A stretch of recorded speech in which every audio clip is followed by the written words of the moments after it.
కొన్ని ఆసనాలు మాత్రమే చేస్తాం. అది కూడా ఫస్ట్ ట్రైమిస్టర్ కొన్ని ఉంటాయి, సెకండ్ ట్రైమిస్టర్ కొన్ని ఉంటాయి, థర్డ్ ట్రైమిస్టర్ కొన్ని ఉంటాయి.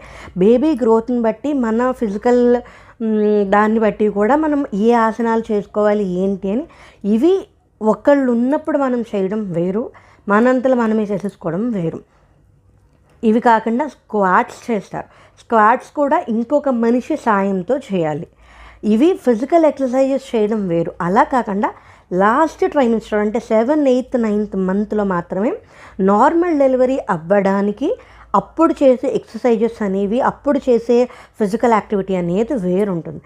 నేను దాని గురించి కూడా నేను వీడియో చేస్తున్నాను.